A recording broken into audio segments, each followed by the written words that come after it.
This would be the first such district plan to be given in time. Sri Lakshmikant garu, who is ఒక విధంగా తెలుగులో చెప్పాలి అన్నట్టయితే కనుక జగమెరిగిన ఎరిగిన బ్రాహ్మణులకు జంచమేళ అన్నట్టుగా వారి గురించి నేను మన జిల్లా నెల్లూరు జిల్లా వారికి పరిచయం చేయడం అది సూర్యుని ముందు మనం ఏదో దివిటీ వెలిగించినట్టుగా ఉంటుంది. కానీ అది నా బాధ్యతగా స్వీకరించి నాకు ఒక ఆనందదాయకమైనటువంటి ఉదాహరణమైనటువంటి విషయంగా భావిస్తూ I have the pleasure of introducing Shri Lakshmikanth గారు, the IAS Joint Collector, born in Chittoor district, winning about more than 10 gold medals in different occasions, and he is being recipient of awards from the 3 different governors. Sujit Singh Barnala garu, I extend very warm welcome to him. He is the senior advisor German International Corporation. It is called GIZ. It's very difficult to pronounce the particular German name over there. Ashish has the credit of almost most books throughout internationally, throughout the state and as well as the different commissions supported us on this project, European Union, and this project is Ashish Chaturvedi, dear audio climate proofing for vulnerable coastal communities. This is a planned document. ఈ document యొక్క presentation కి విచ్చేసిన stake holders, press, electronic media అందరికీ హృదయపూర్వకమైన నమస్కారం. భారతదేశము స్వతంత్రం వచ్చిన తర్వాత ప్లానింగ్ ప్రాసెస్ లోకి అడుగుపెట్టి ఒక్కొక్క పంచవర్ష ప్రణాళికలో ఒక్కొక్క ఐటమ్ ని ప్రాతిపదికగా తీసుకొని ప్రయారిటైజేషన్ చేసి దానిలో అంతులేని విజయాన్ని సాధించడం జరిగింది. ప్రణాళికలో భాగంగా ఎన్నో ప్లానింగ్ కాన్సెప్ట్స్ ని కాన్సెప్చువలైజ్ చేసి దాని వలన జాతీయ ఉత్పాదకతను పెంచడము జరిగింది. ఒకవైపు కన్స్ట్రక్టివ్ ప్రాసెస్ లోకి వెళుతున్నా మరొక వైపు ప్రకృతి వైపరీత్యాల వల్ల అంతులేని నష్టం కలగడంతో మానవుడు అంతగా విజయం సాధించలేకపోతున్నాడు. ప్రకృతిదే ఎప్పుడూ పైచేయిగా ఉండిపోతుందన్నమాట. ప్రపంచంలో 214 దేశాలు ఉన్నా ఏ దేశము సంపూర్తిగా ప్రకృతితో విజయాన్ని పూర్తిగా ఇప్పటికీ సాధించలేకపోతుందన్నమాట. కారణాలు ఎన్నో. The geographical disadvantageous locations and then the lack of proper mitigation measures, the intensity of the disasters. We cannot imagine it. Just we can mitigate it, but we cannot stop it. ఈ రోజు కూడా మనం ఏ ప్రకృతి వైపరీత్యాన్ని stop చేయలేకపోతున్నాం. The disasters which disassociates everything. Disaster dissociates everything. One disaster is enough which can push the family for 20 years back. One disaster is enough. It may be cyclone, or it may be tsunami, or it may be flood. So, ఈ disasters లో natural disasters, man made disasters ఇట్లా రకరకాలుగా పేరు పెట్టి ప్రతి disaster ని ఒక క్రైటీరియాగా తీసుకొని ఏ డిస్ట్రిక్ట్ ఏ డిజాస్టర్ కి ప్రోన్ అవుతుందో చూసుకొని ప్రతి జిల్లాని ఒక డిజాస్టర్ మేనేజ్మెంట్ ప్లాన్ ని కూడా తయారు చేసుకోమనడం జరిగిందన్నమాట. కాబట్టి డిజాస్టర్ మేనేజ్మెంట్ ప్లాన్ లో ఏ టైప్ ఆఫ్ డిజాస్టర్స్ ఈ డిస్ట్రిక్ట్ లోన్ అవుతుంది, దానికి మనం తీసుకోవలసిన ప్రిపేర్డ్నెస్ ఏ విధంగా ఉంది, అదేవిధంగా మిటిగేషన్ మెజర్స్ చేసి ఆ డిజాస్టర్ ని యొక్క ఇంటెన్సిటీని తగ్గించడానికి ఏమేం చేయాలి, తర్వాత రెస్పాన్స్ ఏ విధంగా ఉండాలి, రిలీఫ్ ఏ విధంగా ఉండాలి, రీహాబిలిటేషన్ ఏ విధంగా ఉండాలి, రీకన్స్ట్రక్షన్ ఏ విధంగా ఉండాలి. ఇది disaster child. It's very lengthy child disaster. కాబట్టి దీంట్లో climate plays a dominant role. Depending upon the climatic changes, meteorological studies say that a foolproof plan has to be integrated with the district plan. A foolproof climatic plan has to be integrated with the district plan. Every district has to prepare the district plan. In that plan, all factors have to be taken into consideration. అన్ని తీసుకోవాలి. ఎందుకంటే ఒక జిల్లా సర్వతోముఖాభివృద్ధి చెందాలి అంటే దానికి అన్ని factors మనం తీసుకోగలిగితేనే ఎటువంటి డిజాస్టర్ వచ్చినా, ఎటువంటి వల్నరబిలిటీని ఉన్నా కూడా మనము ఫేస్ చేయడానికి వీలవుతుందన్నమాట. సో ఎక్కడో హైరార్కియల్ గా మనకు national disaster management authority, state లో state disaster management authority, district లో district disaster management authority constitute చేశాను. ప్రతి స్టేట్ ఒక ప్లాన్ ను కూడా తయారు చేయడం జరిగింది, స్టేట్ డిజాస్టర్ మేనేజ్మెంట్ ప్లాన్ అని. అదేవిధంగా ప్రతి జిల్లా డిస్ట్రిక్ట్ డిజాస్టర్ మేనేజ్మెంట్ ప్లాన్ అని తయారు చేయడం జరిగింది. మనం చూసినట్లయితే ఇక్కడ మనకు సైక్లోన్ ప్లేస్ ఎ డామినెంట్ రోల్. కాబట్టి మనకి ఇక్కడ మే మంత్, అటు October November months cyclone prone months గా డిక్లేర్ చేయడం జరిగింది. కాబట్టి ఇక్కడ మనకు ఇంచుమించు ఒక 965 కిలోమీటర్స్ వరకు కోస్టల్ లైన్ ఆంధ్రప్రదేశ్ లో ఉన్నాయి. The second biggest Coast line state in the country. The first state is Gujarat, wear the coastal line length is 1064 kilometres. మన జిల్లాలో ఇంచుమించు 163 కిలోమీటర్ల లైన్ ఉందన్నమాట, కోస్ట్ లైన్. కాబట్టి ఇక్కడ almost all 9 districts are frequently prone to cyclones. ఎందుకంటే cyclone is very powerful terminology. ఎందుకంటే cyclonic అనేది ఒక సర్పెంట్ కాయిల్ లాగా యాంటీ క్లాక్ వైజ్ డైరెక్షన్ లో తిరుగుతూ అంతులేని శక్తిని కలిగి ఉన్న ఒక లో ప్రెషర్ సిస్టమ్ అన్నమాట. ఎందుకంటే దాంట్లో ఉన్న ఎనర్జీ చాలా ఎక్కువగా ఉంటుంది. ఆ ఎనర్జీకి విండు తోడవుతుంది అన్నమాట. తోడైనప్పుడు దాని వలన కలిగే ఫలితాలు చాలా దుష్ప్రభావాన్ని మానవుని యొక్క జీవితంపై చూపిస్తుంది. కాబట్టి ఇలా మనకు సైక్లోన్ ని చూసుకొని జిల్లాలో ఒక సైక్లోన్ మిటిగేషన్ ప్లాన్ ని కూడా తయారు చేయడం జరిగింది. మనకు సైక్లోన్ ఒక్కటే కాదు, ఇంకొక వైపు చూసినట్లయితే ఫ్లడ్ ప్రోన్ అయిందన్నమాట డిస్ట్రిక్ట్. ఎందుకంటే పెనార్ ఫ్లడ్స్ రావచ్చు, అదేవిధంగా స్వర్ణముఖి ఫ్లడ్స్ రావచ్చు. కాబట్టి 2 రకాలుగా డిజాస్టర్ ప్రోన్ అయిందన్నమాట డిస్ట్రిక్ట్. సెన్సిటివ్ అయింది, అటు సైక్లోన్ ప్రోన్ అయింది, ఇటు డిజాస్టర్ ప్రోన్ అయింది. Next tsunami. సునామీలో కూడా ఇది ఒక ప్రోన్ డిస్ట్రిక్ట్ గా ఉందన్నమాట. ఇంకా నెక్స్ట్ ఫైర్ డిజాస్టర్స్, లేదు అప్పుడప్పుడు ఎర్త్ క్వేక్స్ వచ్చే అవకాశం ఉంది, డ్రౌట్ వచ్చే అవకాశం ఉంది. These are the common disasters మనకు. ఎందుకంటే ఈ డిజాస్టర్స్ ఎక్కువగా వస్తూ ఉంటుంది మన జిల్లాలో. గత 200 సంవత్సరాల చరిత్ర చూసినట్లయితే ఎక్కువగా సైక్లోన్ కే ప్రోన్ కావడం, ఫ్లడ్ ప్రోన్ కావడం. కాబట్టి మన జిల్లా కూడా ఒక డిజాస్టర్ మేనేజ్మెంట్ ప్లాన్ ని తయారు చేసుకోవడం జరిగింది.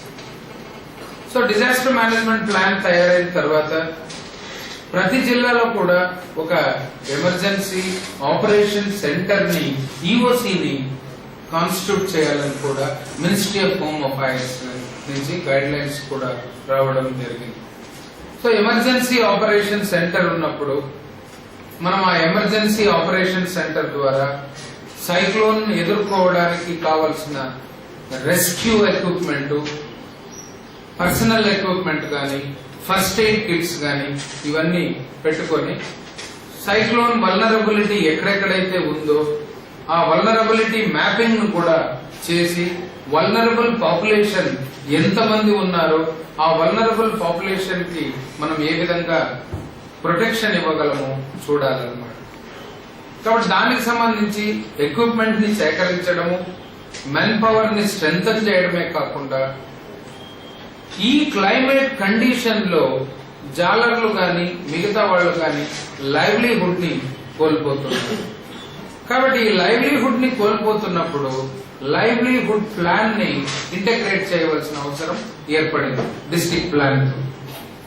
లేదంటే ఏమవుతుంది అంటే డిజాస్టర్ వచ్చినప్పుడు మనం ఫేస్ చేయడమే కాకుండా వల్నరబుల్ పాపులేషన్ ని లైవ్లీహుడ్ కోల్పోయినప్పుడు వారిని కూడా డిస్ట్రిక్ట్ డెవలప్మెంట్ ప్లాన్ లో డెవలప్మెంట్ సెక్టార్ తో ఇంటగ్రేషన్ చేయవలసిన ఆవశ్యకత ఎంతైనా ఉందన్నమాట. కాబట్టి ఇక్కడ అడాప్టేషన్స్ చేయవలసిన అవసరం ఎంతైనా ఉంది. అదే climate proofing for plan document. ఎందుకంటే ఎవల్యూషన్ ఒకసారి చూసినట్లయితే ఈ భూమి ఏర్పడి 4.6 బిలియన్ ఇయర్స్ అయింది. ఈ భూమి యొక్క వయస్సు 4.6 బిలియన్ ఇయర్స్ ఎగో ఎజాయిక్ ఎరా అంటారు. ఎజాయిక్ ఎరా, దెన్ ఆర్కియోజాయిక్ ఎరా, దెన్ పెరియోజాయిక్ ఎరా, దెన్ మీసోజాయిక్ ఎరా, దెన్ నౌ సీనోజాయిక్. ఇప్పుడున్న మహాయుగము పేరు సీనోజాయిక్ ఎరా. కాబట్టి ఇంత ట్రాన్స్ఫర్మేషన్ జరిగిందన్నమాట. ఎప్పుడో ఆ రోజు పుట్టింది very small animal cool that is known as Proteus. Proteus is the wonderful animal cule in the world. So మొట్టమొదటి జీవి అదైందన్నమాట ఈ ప్రపంచంలో ఆ రోజు 4.6 బిలియన్ ఇయర్స్ ago. ఆ భూమిలో పుట్టిన ప్రోటియస్ క్రమక్రమంగా అభివృద్ధి చెందుతూ ఇన్వర్టిబ్రేట్స్, వాటిబ్రేట్స్ ఇట్లా వస్తూ ఉండేదన్నమాట. All of a sudden adaptations కూడా లోను కావాల్సి వచ్చింది జీవులు. ఎందుకు? Depending upon the climatic factors, depending upon the environmental factors, different types of adaptations వచ్చేసి జంతువులు ఈరోజు చూస్తున్నాం. The fossorial adaptations, the scansorial adaptations, the arboreal adaptations, the aerial adaptations, different types of adaptation. రకరకాల జంతువులు రకరకాలుగా తన శరీరంలో ఆకృతులను మార్చుకొని ఇప్పుడున్న క్లైమేట్ కు అనుగుణంగా మనుగడను సాగిస్తూ ఉంది. అదే అడాప్టేషన్స్. లేకపోతే పక్షులు వచ్చేవి కావు ఎవల్యూషన్ లో. పక్షులు ఈరోజు రావాల్సిన అవసరం లేదు. Birds, why the birds have been evolved? Because of some sudden climatic changes in the earth. Some of the animals after reptiles it has taken and offshoot 2 ways గా వచ్చేసింది. All of a sudden reptile నుంచి బల్లులు, మొసళ్ళు, తాబేళ్లు ఉన్న యుగం నుంచి direct గా 2 levels వచ్చేసింది అనమాట. ఒకవైపు ఏమో పక్షులుగా మారి ఏరోప్లేన్ షేప్ తో బాడీని డెవలప్ చేసుకుని గాల్లోకి ఎగిరిపోయినాయి జంతువులు, అది పక్షులుగా మారిపోయింది. మరొక వైపు మెమాలియన్స్ వచ్చేసింది. ఇట్లా అడాప్టేషన్స్ లో 2 రకాలుగా వచ్చేసింది. ఎందుకు? Sudden climatic changes. ఆ రోజు డైనోసార్స్ ఉండేవి ప్రపంచమంతా. What does it mean? Dino is a Latin word. Dino means terrible, saur means lizard. Terrible lizards ఈ ప్రపంచాన్ని రూల్ చేసినాయన్నమాట. అది golden era. That is the golden era of dinosaurs. Mesozoic ఎరాలో ఎక్కడ చూడు డైనోసార్స్ ఉండేవి. ఆల్ ఆఫ్ ఎ సడన్ కొన్ని climatic changes వల్ల అవన్నీ ఎక్స్టింక్ట్ అయిపోయాయి. ఆల్ ఆఫ్ ఎ ఈరోజు ఏమి మిగలలేదన్నమాట. కాబట్టి అక్కడ ఈ బర్డ్స్, మ్యామల్స్ ఇట్లా 2 రకాలుగా ఎవల్యూషన్ లోకి వచ్చేసి వచ్చినాక కూడా మళ్ళీ ఫర్దర్ అడాప్టేషన్స్ వెళ్ళింది. ఆహారాన్ని తీసుకోవాలన్నా, మనుగడను సాగించాలి అన్న అడాప్టేషన్స్ లోనే కొన్ని ఫాజోరియల్ అడాప్టేషన్స్ బొరియల్లోకి వెళ్ళిపోయింది. బ్రతకలేక, కొన్ని బ్రతకలేక గాల్లోకి వెళ్ళిపోయినాయి ఏరియల్ అడాప్టేషన్, కొన్ని బ్రతకలేక చెట్లపైకి వెళ్ళిపోయింది ఆర్బోరియల్ అడాప్టేషన్స్, కొన్ని scansorial adaptations. So fantastic adaptations theory. ఇట్లా జీవుల్లో రకరకాల అడాప్టేషన్స్ వచ్చేసి. So ultimately the Cro-Magnon man has been evolved, that is Homo sapiens sapiens, ఈ రోజు నివసించే మానవుడు. ఈ రోజు మానవునికి 2000 సీసీల మేధాశక్తి ఉంది, 2000 క్రేనియల్ కెపాసిటీ. ఒకప్పుడు పుట్టిన మానవుడికి 350 సీసీలే ఉండేవి. కాబట్టి జీవ పరిణామంలో శారీరకంగా జీవ పరిణామం వేగం తగ్గి మానసిక పరిణామం పెరిగింది మానవుడిలో. మానసిక పరిణామం కల్చరల్ ఎవల్యూషన్ వైపు దారితీసిందన్నమాట. అంటే బయలాజికల్ ఎవల్యూషన్ యొక్క స్పీడ్ తగ్గింది మానవుడు ఏర్పడిన తర్వాత. ఇంకా మానవుడి తర్వాత ఎవరు జీవి అని ఊహిస్తే లేదు, మానవుడే చిట్ట చివరి ప్రోడక్ట్. కాబట్టి సీనోజాయిక్ ఎరానే సైంటిఫిక్ గా క్లోజర్ ఎరా అక్కడికి అయిపోతుంది. సీనోజాయిక్ తర్వాత మళ్ళీ లేదు, కాబట్టి మానవుడి తర్వాత మళ్ళీ జీవి లేదు. కాకపోతే మానవుల్లో జీవ పరిణామ వేగం తగ్గి మానసిక పరిణామ వేగాన్ని పెంచాడు భగవంతుడు. కాబట్టి కొన్ని రోజులకి 2000 సీసీ 3000 సీసీ అవుతుంది మేధాశక్తి. అట్లా 10,000 సీసీ ఏర్పడుతుంది. ఆ రోజు ఇమాజిన్ చేయగలరా ఈ ప్రపంచాన్ని? 2000 సీసీలకే ఇన్ని జరిగిపోతూ ఉంటాయి. 10,000 సీసీలతో మానవుణ్ణి భరించగలమా? ఎందుకంటే ఒకప్పుడు బందేపూర్ శాంక్చురీకి మేము చిన్నప్పుడు పోతే, ఒక శాంక్చురీకి రకరకాల క్రూర జంతువులు ఉన్నాయి. పులి, సింహం, పాము, so many poisonous animals, so many. మనం ఇక్కడే ఉండాలి. We cannot move from here. మన గ్రామం నుంచి టౌన్ లోపల ఇంకొక వెళ్ళిపోం. మనం ఉండే చోటనే మనం ఉంటూ ఇవన్నీ తట్టుకొని ఏ రకంగా నిలబడాలంటే ఎటువంటి కార్యక్రమాలు అనేవి మనం చేపట్టాల్సిన అవసరం ఉంది అని దాని మీద కూడా కొన్ని కార్యక్రమాలు గ్రామస్తుల సహకారంతో డిస్టర్బ్ చేయడం. అట్లాగే ఈ కార్యక్రమాలను ప్లాన్ చేసుకొని వాటికి అవసరమైన ఫైనాన్స్ సపోర్ట్ సమకూర్చుకోవడానికి, వాటిని ఎగ్జిక్యూట్ చేసుకోవడానికి, తర్వాత మేనేజ్ చేసుకోవడానికి ప్రజలకు కానివ్వండి, అక్కడ స్థానికంగా ఉండే అధికారులకు కానివ్వండి ఎటువంటి కెపాసిటీస్ అవసరం అనేది కూడా ఇందులో ఈ యొక్క డాక్యుమెంట్ లో పొందుపరచడం జరిగింది. ఇదంతా కూడా work package most important part of the project. వీటికి సంబంధించి మొత్తం కావలి చుట్టుపక్కల 3 గ్రామాలు, లేకపోతే ఆంధ్రప్రదేశ్ లో మనం పనిచేస్తున్న 3 జిల్లాల్లో 9 గ్రామాలకు సంబంధించి కంప్లీట్ డాక్యుమెంట్స్ తయారు జరిగింది. అట్లాగే 3 టౌన్లు, ఇక్కడ కావలి, ప్రకాశంలోకి వచ్చేసరికి ఒంగోలు, అట్లాగే విశాఖపట్నం జిల్లాలోకి వచ్చేసరికి విశాఖపట్నం సిటీ, ఈ 3ని కూడా తీసుకొని ఈ 3లో కూడా మనం ఈ యొక్క సమాచారాన్ని అక్కడ ఏంటంటే ఇంకా కొంచెం పొల్యూషన్ కానివ్వండి, ఎనర్జీ యూజ్ కానివ్వండి, ఇటువంటి కూడా ఇంకా ఎడిషనల్ ఫ్యాక్టర్స్ అక్కడ యాడ్ అవడం జరిగింది. సో సిటీ ప్రొఫైల్స్ కూడా ఇందులో భాగంగానే మనం తయారు చేయడం జరిగింది. ఇది అంతా వర్క్ ప్యాకేజ్ ఉందండి. 2 పైలట్స్. మరి ఇందులో ఈ నీడ్స్ అసెస్మెంట్ లో భాగంగా ఆల్రెడీ గ్రామస్తులు కొన్ని కార్యక్రమాలు గుర్తించారు. ఒక్కొక్క గ్రామంలో ఒక 5 లేదా 6 కార్యక్రమాలు. ఇంకో ఈ కార్యక్రమం కనుక మనం చేస్తే భవిష్యత్తులో ఈ వ్యవసాయానికి సంబంధించి ఇబ్బంది రాదు, లేకపోతే మన యొక్క లైవ్లీహుడ్ సంబంధించి ఇబ్బంది రాదు, లేకపోతే ఇంకొక డ్రింకింగ్ వాటర్ సంబంధించి ఇబ్బంది రాదు అని అట్లా కొన్ని కార్యక్రమాలను వాళ్ళు సెలెక్ట్ చేసుకోవడం, గుర్తించడం జరిగింది. ప్రతి గ్రామంలో 5 నుంచి 6, 7 అట్లా. వాటిలోనే మళ్ళీ మీకు బాగా ఈ రోజు అవసరమైంది ఏది అంటే పైలట్ బేసిస్ మీద we cannot do all the all activities మనం చేయలేము. కాబట్టి 5-6 కార్యక్రమాల్లో బాగా అవసరమైంది ఏదో ఎదుర్కొని ఒకే ఒకదాన్ని మనం ప్రయోగాత్మకంగా చెప్తాం. దాని ఫలితాలను బట్టి ఈ ఫలితాలను మనం గవర్నమెంట్ ప్రొజెక్ట్ చేసి మనము దీన్ని మెయిన్ స్ట్రీమింగ్ ప్రాసెస్ లో మిగతా కార్యక్రమాలు కూడా చేసుకోవడానికి అవకాశం ఉంటుంది అని తెలుసుకున్న తర్వాత ఇక్కడ ఈ నీడ్స్ అసెస్మెంట్ ఎక్సర్సైజ్ లో ఏవైతే ఐడెంటిఫై చేశారో వాటిల్లో ఒకే ఒక దాన్ని ప్రయారిటైజ్ చేసి ఇక్కడ పైలట్ యాక్టివిటీ మనం ఎగ్జిక్యూట్ చేయడం జరుగుతుంది. ఇక్కడ మనం 3 గ్రామాలు ఉంటే రామపల్లి గ్రామం, శ్రీరామపురం, అట్లా ఈ 3 గ్రామాల్లో కూడా ఒక్కొక్క గ్రామానికి ప్రయోగాత్మకంగా ఒక్కొక్క పైలట్ యాక్టివిటీని మనం అక్కడ సపోర్ట్ చేయడం జరిగింది.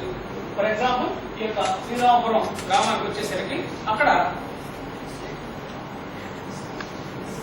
సో ఇది మీటింగ్ అయిపోయి డిస్ప్లే చేస్తాము.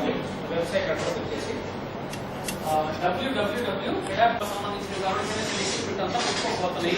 దీనివల్ల ఏంటంటే మా లైవ్లీహుడ్ లాస్ అవుతుంది.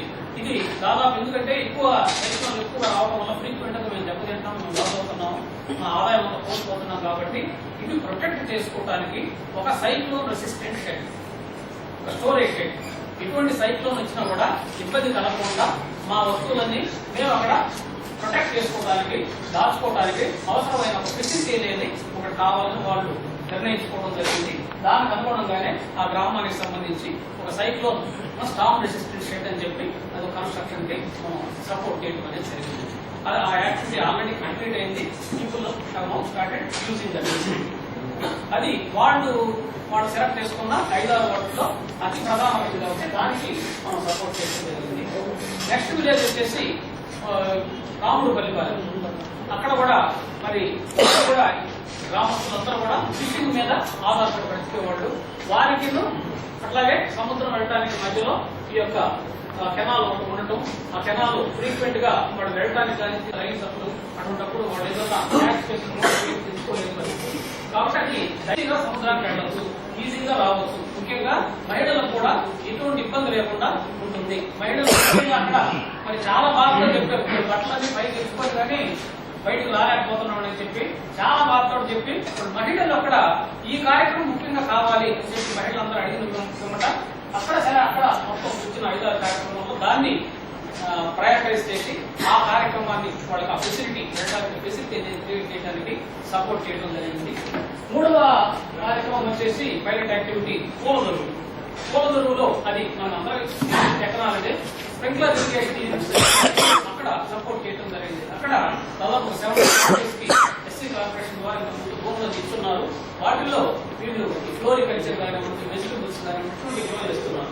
అయితే వాళ్ళకు చేస్తున్న ఎకరాలు ఏంటంటే ఒక పంపు అక్కడ బోర్ వేసుకొని బోర్ ద్వారా ఒక పైప్ తోటి వాటర్ అనేది పెట్టుకుంటూ ఉన్నారు. మనందరికీ తెలిసిందే శాండీ సాయిల్స్ లో ఎంత వాటర్ పెట్టినా కూడా అది స్టోర్ కావడం నిలవడం కష్టం. అందువల్ల ఏంటంటే ఎక్కువ ఎక్సెస్ వాటర్ పెడుతూ ఉన్నారు. అట్లాగే ఎక్సెస్ ఎనర్జీ కూడా అక్కడ మనకి ఖర్చు అవుతుంది.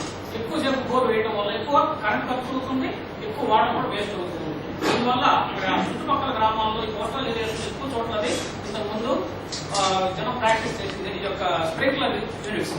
అక్కడ ఒక 70 ఫ్యామిలీస్ కి మనం ఈ ప్రాక్టీస్ నుంచి స్ప్రింక్లర్ ఇరిగేషన్ యూనిట్స్ తీసుకొని ఆ స్ప్రింక్లర్ సిస్టమ్ లోకి రావడానికి మనం సపోర్ట్ చేయడం అనేది జరిగింది. ఆ రకంగా ఒక 70 ఫ్యామిలీస్ ఇక్కడ వాటర్ కన్సర్వేషన్, ఎనర్జీ కన్సర్వేషన్ అనేది చేయడానికి వచ్చారు. వాటర్ కూడా ఆ కార్యక్రమం కంప్లీట్ అయింది. These are the 3 kinds of activities taken in and around ఆవలి. ముఖ్యంగా 3 కంపెనీ ఫ్రంట్ హార్వెస్టింగ్ అది ఫ్రంట్ వాటర్ పెడుతూ ఉంటుంది. ఫ్రంట్ వాటర్ ఇప్పుడు వేస్ట్ గా బెంగాల్లో పెడుతూ ఉంటుంది. వాటిని మధ్యలో ఒక చోట ఆపి వాటిని ట్యాప్ చేసి అక్కడి నుంచి పంప్ చేసి ఎగ్జిస్టింగ్ ఇరిగేషన్ ట్యాంక్ ఉంది, ఆ ట్యాంక్ ని నింపడం. వాస్తవమైన ట్యాంక్ ఉంది కానీ సమ్మర్ లోకి వచ్చేసరికి ట్యాంక్ లో వాటర్ ఉంటుంది. కానీ ఈ యొక్క రైనీ సీజన్ వచ్చినప్పుడు మాత్రం లాట్ ఆఫ్ వాటర్ ఈ ఫ్లడ్ వాటర్ కానీ రెయిన్ వాటర్ కానీ అంతా it is going waste in the sea. So అక్కడ చేపట్టిన కార్యక్రమం ఏంటంటే ఈ వాటర్ హార్వెస్ట్ చేస్తూ ఆ ట్యాంక్ నింపడం వల్ల ఫ్లడ్ బాగా వస్తుంది. ఫ్లడ్ వచ్చినప్పుడు ఏంటంటే చుట్టుపక్కల చేరు కూడా మునిగిపోతా ఉంది. ఆ రకంగా చూసుకుంటే లాస్ట్. అట్లాగే వాటర్ వేస్ట్ గా పోతుంది. సమ్మర్కి వచ్చేసరికి తాగడానికి కూడా ఉంటుంది.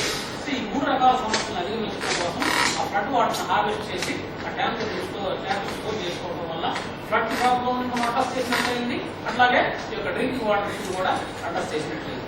అట్లాగే ఇంకొకటి ఒక existing RO unit, drinking water unit ఉంటే అది ఇప్పుడు కన్వెన్షనల్ ఎనర్జీ తీసుకుంటుంది, డైరెక్ట్ గా గ్రిడ్ ద్వారా పవర్ అనేది తీసుకుంటూ ఉంటుంది.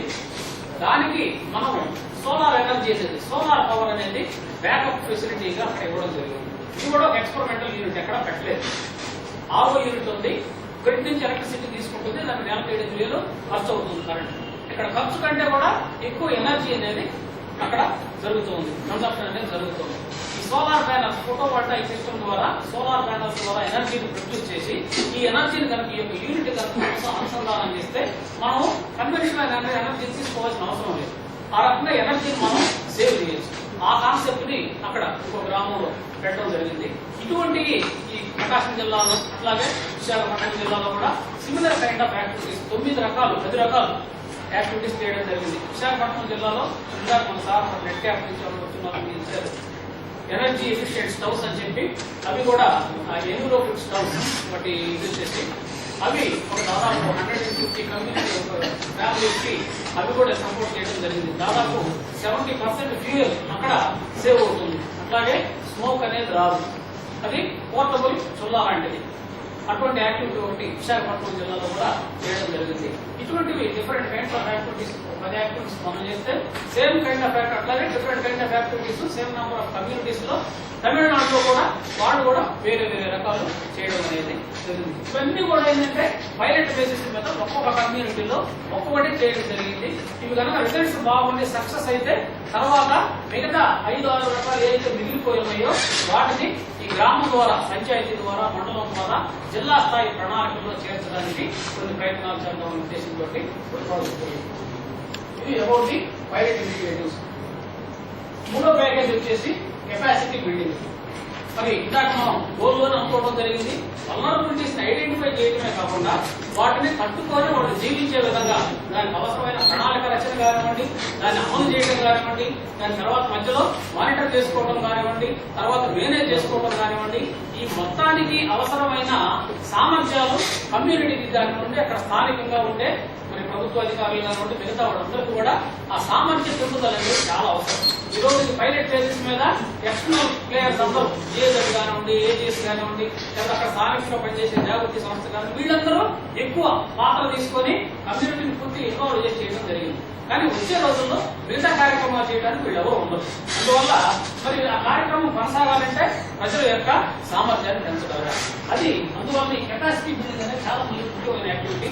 మరి climate change adaptation, climate change mitigation సంబంధించి planning, implementation, monitoring, evaluation, management, operation, operation management, వీటన్నిటికి సంబంధించి కూడా వారికి మనం కెపాసిటీస్ అనేది ట్రైనింగ్ ప్రోగ్రామ్ ద్వారా, వర్క్షాప్ ద్వారా, వీటి ద్వారా కూడా చేయడం జరిగింది.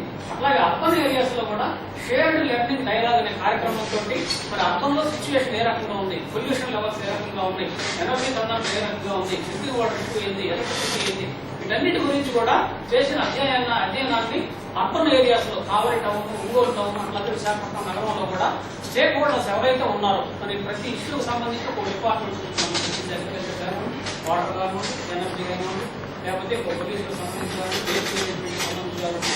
ఆ డిపార్ట్మెంట్ హెడ్స్ లేకపోతే ఆ డిపార్ట్మెంట్ లో పనిచేసే వాళ్ళని అక్కడికి ఇన్వైట్ చేసి వారి యొక్క సమస్యలు ఆ డాక్యుమెంట్ ని ఇంకా అప్గ్రేడ్ చేయడం అనేది జరిగింది. కావలిలో చాలా చక్కగా జరిగింది. ఆర్టీఓ సుబ్రహ్మణ్యేశ్వర గారు సార్ ఇక్కడే ఉన్నారు.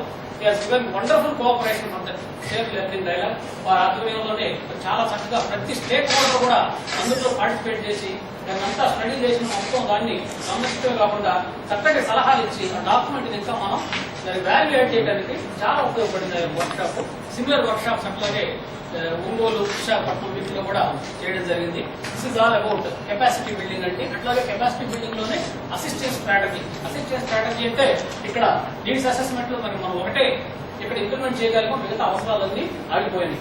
భవిష్యత్తులో ఇంకా మరి క్లైమేట్ లో వచ్చే చేంజెస్ కావాలంటే అక్కడ వచ్చే నిరంతరం కలిగే చేంజెస్ వల్ల ఇంకా కొత్త అవసరాలు కూడా అక్కడ రావడానికి అవకాశం ఉంటుంది. కాబట్టి ఈ యొక్క నీడ్స్ అసెస్మెంట్, ఇక్కడ వచ్చిన వల్నరబిలిటీ నీడ్స్ అసెస్మెంట్, ఇక్కడ వచ్చిన విషయాలన్నింటినీ కలిపి మనం ఒక local adaptation and mitigation guide LAMG పుస్తకం అనేది తయారు చేయడం జరిగింది.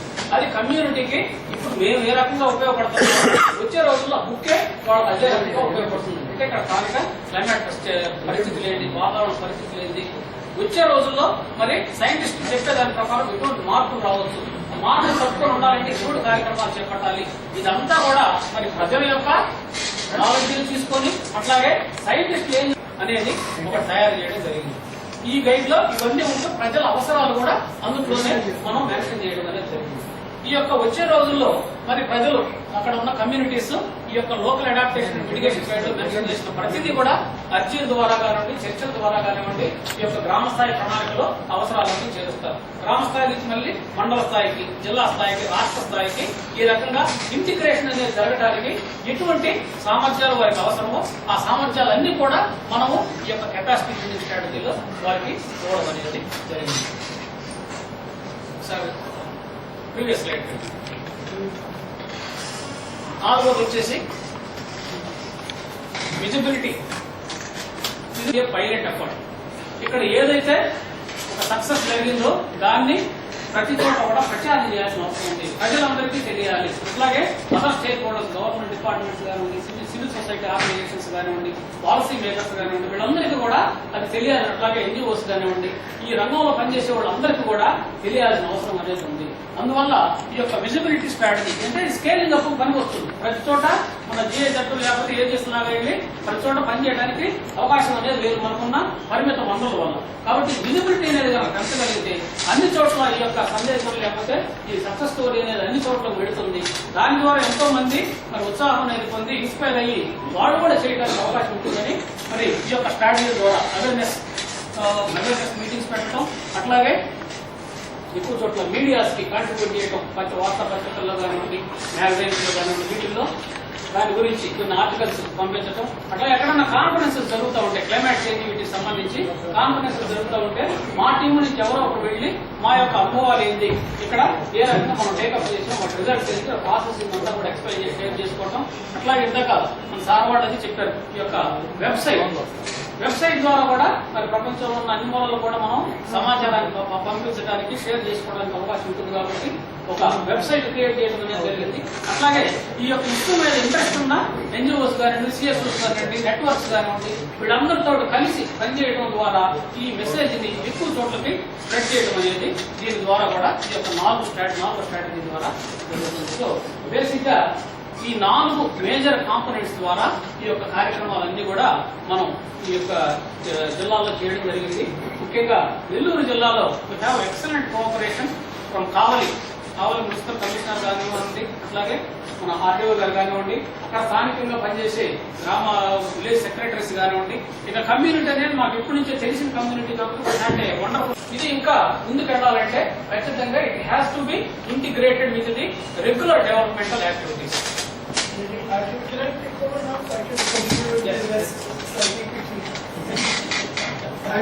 Because I know so this was important because the entire approach had to be explained to you, and also this entire idea of what were the pilots on the ground. So now you know what the pilots were on the ground.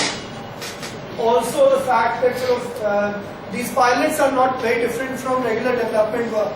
They're actually related to development. Like for instance, developing a cyclone shelter is nothing extraordinary. But the point is that for the equipment, the point is that you can actually do the same activity and convince that the resources can be accessed because climate change is also happening. So there's an additional reason for doing that activity. It's not only regular development. So this is the slide on urban approach, how we work with the cities. And I think Rao has already talked about it a little bit. So we could move on to the next slide. Sir, we have a question, sir. Yes. Exactly, it's Kavali. What are the problems in that town and what is the response system? As you said, temperature variation, cyclone. Just like the villages, what is your projection for the Kavali town? See, we actually have an entire document which is available online, which actually talks about what are the sort of like one of the biggest challenges in Kavali is waste. Waste management is one of the biggest problems, and this was recognized by the municipal commissioner as well as others that waste management continues to be a big problem. And suppose that you are flooding, then the waste problem becomes even more important, right? So you have, for instance, if you have a cyclone or a flood and you have waste which is lying in the open, then it becomes completely unlivable. Right? If you have storm water drains which are not really clean, which are clogged, then waste management becomes a big problem. So that's why, so what we are saying is, why not work on waste management for this additional reason of climate change as well? So of course you are supposed to work on waste management, but there is an additional reason that if there is a cyclone or if there is a flood, then the situation becomes unlivable. So we work on that issue from the climate change angle as well. So this was one of the highlights of the sort of Kavali local adaptation and mitigation. Now, sort of what we're talking about is, and I think this is something that I've already talked about, that we have to mainstream climate change at various levels. But for instance, in Vizag district, we did a pilot, and we invested, I think, around 5 to 8 lakh rupees. And since the pilot was so interesting, the government of Andhra Pradesh, well, all of you are part of the government of Andhra Pradesh, allocated 1.57 crores additional for expanding that activity. So people are already realizing that climate change activities can actually be multiplied from various angles. Then there are district disaster management plans for Vizag and Tiruvallur. We've actually prepared the district disaster management plans already through the National Institute of Disaster Management, which is a partner of this project. So I think all of you will be able to interact with them as well when they come here. And they will also integrate climate change adaptation and disaster risk reduction. So the district disaster management plan. Can you go back to the previous slide, please? And then 16 crores have been sanctioned in Andhra Pradesh by the Andhra Pradesh Community Based Tanks Program by the Irrigation Department. Which area is it? Prakashan River. So this is already happening. So some of these activities that we have initiated are now attracting additional funds from the government itself. Next please. In sort of Ponneri, and I think this is in Ponneri, a similar event. Ponneri is in Tamil Nadu. I think most of you would know it's a neighboring sort of district in Tamil Nadu. There we did a city task force meeting, just like we did under the able guidance of the RDO here in Kavali. Next. Then we sort of, as I said earlier, we've actually visited the district collector in Vizag, the relief commissioners, AP and Tamil Nadu nominated nodal officers for the preparation of village disaster management plans and district disaster management plans. So we are currently working on the village disaster management plans and district disaster management plans, and jointly with the Ministry of Home Affairs, National Institute of Disaster Management. Okay? So we had a meeting with the district collector in Tiruvallur, we had a meeting with the district collector in Vizag, and these VDMPs are currently being prepared for 3 communities, each in Andhra Pradesh and Tamil Nadu. And we've also prepared a technical paper which takes all this experience from AP and TN and brings it to the national level. Next please. We've also had meetings, for instance, in Tamil Nadu, and I also mentioned the State Planning Commission in Tamil Nadu, of making sure that climate change adaptation is integrated into the local planning process and also in the state action plan. I already mentioned EPTRI. Okay, next slide again. These are the list of pilots in Andhra Pradesh. Okay, so these are already sort of most of them are completed. So Ramapuram and Ramadipalli Polagaru, then in Prakasham we are in Dasarajapalli, Motumala and Nengamukkapalam, and in Vizag we are in Cheppuradipudapalam and Chukkavanipalam and Gomupeta. These are the pilots that I think Ramgav was already mentioned to all of you. Next please. These are the pilots in next. These are just some pictures. So a sprinkler system. This is the sort of sprinkler system. Then sort of solar lighting, water harvesting, and then there's some solar panels. So there these sort of just glimpses, and that's why I want to invite all of you to our website. Please visit it today or tomorrow to see more details on every pilot that we implemented. So all the pilots that we've implemented are actually explained in detail with all the sort of details of beneficiaries and pictures of how it has been coming out. Next slide. Then we are sitting all together, learning from each other's experiences. We've already developed a lot of training material that's available on the website. We have a training calendar where we work with the local community as well as sort of officials, and then now we're bringing it back to all of you as these pilots. So one thing is to have the pilot, but then who maintains the pilot? Will it survive when people like us can leave? Like we can say, okay, look, so we have to strengthen the capacities of the local community so that they can manage it even once the project gets over. Next. Adaptation and mitigation guides. So these local adaptation and mitigation guides were sort of, this is the structure. You have an introduction, you have a pilot project selection process, implementation of pilot, planning, integration, operation and maintenance. This is the structure. We had an initial version and then we updated it again in 2000. I invite you to take a look at those pilots which have not been implemented. And please, if you can find sources of funding from your own departments, from your own sort of ministries, from your own divisions, from the JC, from the MPA funds, from the MLA funds, please implement those pilots, because communities actually want those pilots as well to be implemented. So I think there are certain examples which are happening already. For instance, I think here, we have somebody asked here, when is it all information available? It actually talks about sort of the project, what is the details. These are the list of all the projects. They are sorted by Andhra Pradesh. Then they are also sorted by different categories. So how many drinking water projects, how many energy projects, how many flood control projects, how many hygiene projects. They're all listed here on this website. Okay, next. As Gopi, when Gopi was introducing me, he said, I have published more than 20 articles internationally. Some of these articles I've actually published in journals all around the world. So these experiences are being shared all around the world as well as sort of presenting them in local Indian conferences as well as international conferences. Next. What are the next steps that we are going to do? So, as I mentioned, the first thing is, since the pilots are ready now, we'll do operation and maintenance trainings for each pilot. Then we want to do a sort of monitoring and evaluation process. How well was the project executed? Is it good or not? Replication process, and this is where I would like to invite all of you, also the media, to raise this issue that there are activities which could be done on the ground, they're available, and why can't we just implement and replicate them?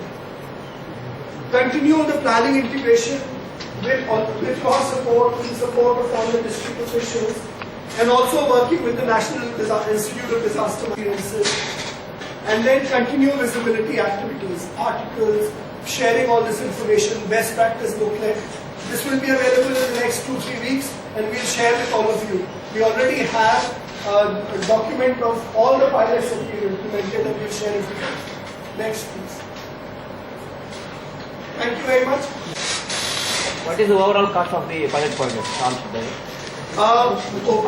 AP, Andhra Pradesh. See, each pilot was approximately in the range of 5 to 5.5 lakhs, right? So 18 pilots we did, plus of course activities in cities required money as well. Activities in our salaries, the salaries of local NGOs. So roughly the budget was approximately, if you split it equally between 2 states, then it was around, so it will be around 2 crores. 2 crores for each state. So, interact now, and then they have to go around the pilots and then prepare a document, and then you need not concentrate alone on the success stories. You can concentrate on the glaring failure story also. Don't forget about it. So we need the actual thing, what has been happened there. So 3 of our officers, they can go around and they can prepare the document and they can give it to us. And then one more impact assessment document will be prepared. So that we will discuss with the Chief Planning Officer. Already I have discussed with him. So they will send an independent agency to go around all these 3, and then they will give their actual feedback, because so it has to be tested. So it has to be tested first. Based on that, definitely our go ahead, and then what are the things to be incorporated, how document afterwards. So now immediately here 3 officers are here, so they can interact with us, and they can go to the villages and then prepare the document. JD Agriculture. Ramudupalem villages వచ్చేసి only కోనదూరులో వచ్చేసి ఇక్కడ ground crop ఎక్కువ వేస్తారు sir. అక్కడ ఆ ground crop ఏంటంటే మామూలుగా sprinkler sets కూడా మా డిపార్ట్మెంట్ ద్వారా ఇవ్వడం జరిగింది సార్.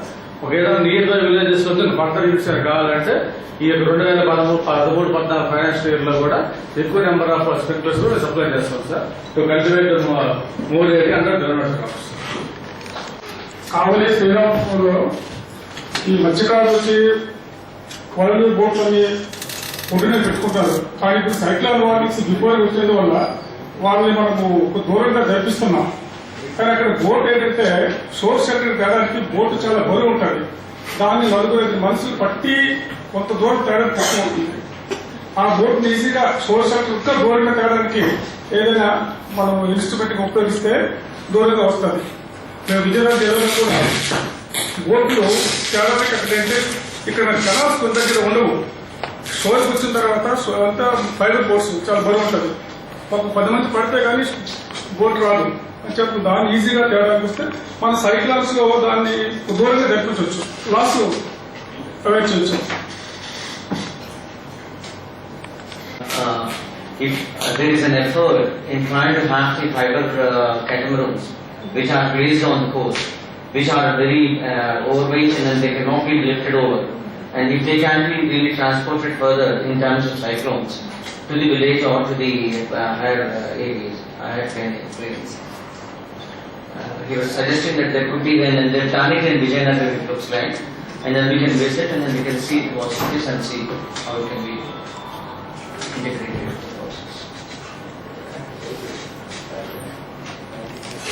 మనకు కనుక క్యాజువల్గా ఉంటే మనం we can incorporate bioexperiments very easily it can be adaptable and the technology is very simple thing and it can be already almost all the villages are adapted for that accommodated for this technology and it is very simple, so that can be incorporated because anyway all the people is having a new 2-3 cattle and for that we are extending 8,000 rupees subsidy also almost 40%.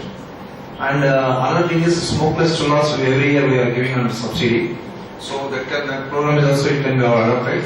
And newly this forced circulation, forced draft chullas is also highly effective, and with that also we can do something for the firewood use based cooking system.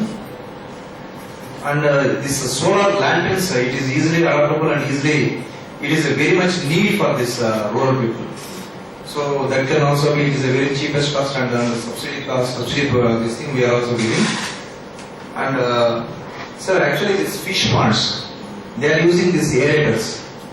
So there, actually because of lack of power, they are not able to use the aerators fully 24 hours. The aerator has to be run 24 hours. There they are using only a limited time. Because of that they are using that means that they are giving 4 lakh birds, 4 lakh species I think they are they want to grow. But lack of power, they are living only, they are growing only 1 lakh species. So there is some wind technology is there. To adopt that, it will run almost 24 hours. So that can be adopted in your fish ponds. And solar pump sets, at least up to for sprinklers, solar pump sets it can be served for 2 HP.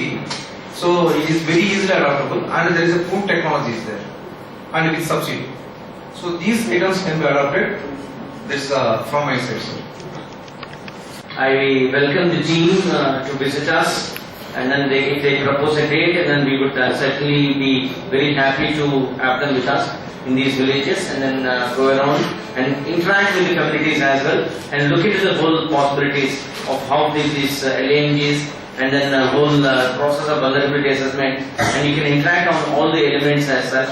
And then in the meanwhile, we'll provide you with these LANGs, copies of LANGs. Mr. Badrinaran from Jagriti will provide you with the copies of LANGs and then also copies of our local adaptation guides that we exert with you, and then you can go through them and then look into the vulnerability assessment documents also, and then finally visit us and then interact with the communities. Thank you very much for that. I'd like to share it with the Ministry of Environmental Forests, Government of India, because they are also very keen on it. And we'll also schedule a visit by the Additional Secretary, Mr. Shashi Shekhar. He's also a very senior level officer. He's based in Delhi. He's the Additional Secretary, Government of India, and he's himself shown a lot of interest in this issue, and he would be very keen to visit the communities as well. So ఈరోజు ఈ వర్క్షాప్లో actual climate proofing దాని మీద చర్చ జరిగింది. So వాళ్ళు చేసిన pilot initiatives ఏ villages లో చేశారు, ఏమేమి చేశారు, దాన్ని ఒక లెసన్ గా తీసుకొని మనము అందువల్ల ఒక టీం కూడా కాన్స్టిట్యూట్ చేస్తాము అని చెప్పాము.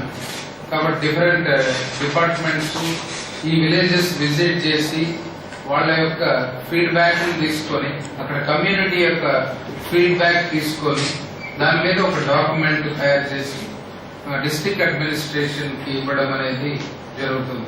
అదేవిధంగా ఒక ఇంపాక్ట్ అసెస్మెంట్ డాక్యుమెంట్ కూడా ఒక ఇండిపెండెంట్ ఏజెన్సీ ద్వారా without involving any of the officers అది కూడా ఒకటి చేయడం అనేది జరుగుతుంది. కాబట్టి ఇవి రెండు వచ్చిన తర్వాత దాన్ని వీళ్ళతో కూడా షేర్ చేయడము, తర్వాత దాన్ని ఏ విధంగా ఇంటెగ్రేట్ చేయాలి డిస్ట్రిక్ట్ ప్లాన్ లో, ఎందుకంటే that is the most important thing. కాబట్టి ఇంటెగ్రేషన్ ఒక్కసారి అయింది అంటే డెఫినెట్ గా ఇది సక్సెస్ఫుల్ గా అయ్యేదానికి అవకాశం ఉంటుంది. కాబట్టి డిజాస్టర్స్ వచ్చినప్పుడు కూడా లైవ్లీహుడ్ పోకుండా వాళ్ళు కూడా వల్నరబుల్ కమ్యూనిటీస్ ఏవైతే ఉన్నాయో అవి కూడా డెఫినెట్ గా సర్వైవ్ కావడానికి అవకాశం ఉంటుంది. కాబట్టి ఇది మోస్ట్ ఇంపార్టెంట్ థింగ్. కాబట్టి ఈరోజు ఇక్కడ వర్క్ షాప్ అటెండ్ అయిన జిఐజెడ్ వారు, అదేవిధంగా అకాడమీ ఆఫ్ గాంధీయన్ స్టడీస్ వారికి, district officers, minister of tahsildars, MPDOs, municipal commissioners, press అందరికీ, ఎన్జిఓస్, ప్రెస్ అందరికీ కృతజ్ఞతలు తెలియజేస్తూ కాబట్టి ఈ వర్క్ షాప్ ని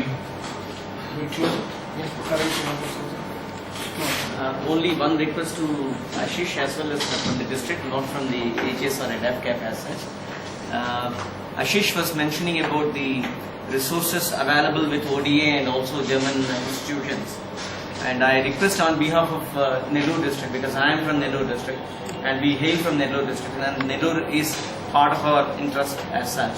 So we request from the, I hope that JC Garu permits me in making this request across the Okay. see the possibility of mobilizing a special resource particularly for the Nellore district in trying to mitigate and also adapt into the climatic change areas as such. No, I think it's going to be very easy if it's a part of your plan. If it's a part of your plan, then lots of resources can flow into it from not only like from external sources as well. Not only internally. Internally, of course, you will manage on your own, but externally as well. If people see that people are local officials are taking the ownership and the leadership, then I think all of us will have a lot of faith in putting in resources as well. Thank you. Okay. ఈ document prepare అయిన తర్వాత we will integrate with the district plan and we will have a detailed discussion at that time, and we will give a PowerPoint presentation also by showing our district plan also. At that time you can interact with us so that we can mobilize some funds from either from ODE or else from any other international funding agency. We can mobilize that also, because lots of agencies are there, USAID and then other agencies also there, because they pump a lot of money towards this disaster management. USAID has lots of billions of dollars they are pumping towards disaster management activities. Even though they are funding lots of billions in Australia also, because of this firefighting mechanism, the fire disasters, they are spending lots of crores of rupees towards fire disasters. So just like that, we will prepare this district disaster plan by integrating this livelihood component also, involving this climatic changes. So at that time, we will have a detailed discussion. So thank you very much, Ashish Chaturvedi and also Gopal Krishnamurthy, and then others are participating in this workshop. కార్యక్రమానికి 4వ తారీఖు అనుకున్న తడవుగా జిల్లా యంత్రాంగం మేము నెల్లూరుకు చేరక ముందే కావలి నుంచి జిల్లా వివిధ శాఖల అధికారులతో జేసీ గారు ఒక మీటింగ్ ఆర్గనైజ్ చేస్తూ ఈ కార్యక్రమాన్ని 15వ తారీఖు అనుకొని తర్వాత మళ్ళీ 21వ తారీఖున ఇవాళ చక్కగా ఆర్గనైజ్ చేయడం జరిగింది. ఈ కార్యక్రమానికి ప్రపోజ్ చేయగానే ఇటువంటి కార్యక్రమాలు జరగడం చాలా మంచిది అని చెప్పి జిల్లా కలెక్టర్ గారు కూడా ఈ కార్యక్రమాన్ని వీలైనంత తొందరగా జరిపి మంచి రిజల్ట్స్ మనం ముందుకు తీసుకొద్దాము అని చెప్పి వారి విషెస్ని కూడా మనకు అందజేయడం జరిగింది. అలాగే ఇవాళ జేసీ గారి ఆధ్వర్యంలో ఈ కార్యక్రమం చాలా విజయవంతంగా జరిగింది. అలాగే ఈ కార్యక్రమానికి ముఖ్య అతిథిగా ఇచ్చేసిన శ్రీ ఆశీష్ చతుర్వేది గారికి, అలాగే కావలి ఆర్డీఓ గారికి, academy of Gandhian studies Tirupati నుంచి వచ్చిన గోపాలకృష్ణమూర్తి గారికి, వివిధ శాఖలకు సంబంధించిన జిల్లా శాఖాధికారులకు, ఈ కార్యక్రమానికి అతిథులై ముఖ్య భాగంగా ఇచ్చేసిన కోస్టల్ మండల్కి సంబంధించిన తహసీల్దార్స్కి, అలాగే ప్రింటెడ్ ఎలక్ట్రానిక్ మీడియాకి సంబంధించిన ముఖ్యులకు, ఇతర ప్రముఖులకు ఈ కార్యక్రమం తరఫున ధన్యవాదాలు తెలియజేస్తున్నాను.